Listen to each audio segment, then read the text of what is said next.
The health department is inspecting more superhealth centers after reports that some facilities remain unused despite being completed months ago. In Antipolo, Health Secretary Ted Herbosa found one such center only opening its doors on the day of his visit. Here's the report. Patients lined up early Thursday for checkups at the Super Health Center in Sitio Tanzatu, Barangay San Jose, Antipolo City, Rizal. The facility's equipment still looks brand new. When Health Secretary Ted Herbosa arrived for an inspection, the center was already bustling with activity. According to the Health Department, the Super Health Center began operating only yesterday after learning that the Secretary would visit.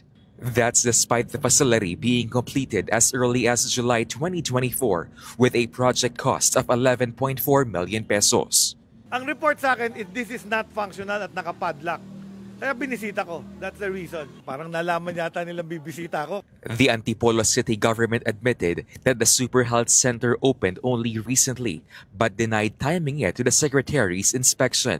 Officials said they had been transferring equipment to the facility for the past week. Delays, they said, were caused by lack of manpower and supplies. We find it unfair lang po na meron pong gano'n na inoperate po ito dahil dumating po sila. Hindi pa rin po talaga ito handa at ayaw naman po natin siguro na parang hilaw na pagbibigay ng serbisyo. Kailangan din po natin ng mga furnitures, mga supplies, etc.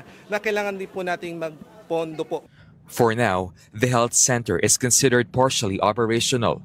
According to the DOH, this site is among 297 super health centers nationwide that remain inactive or underutilized and will be included in a report to the Independent Commission for Infrastructure for investigation.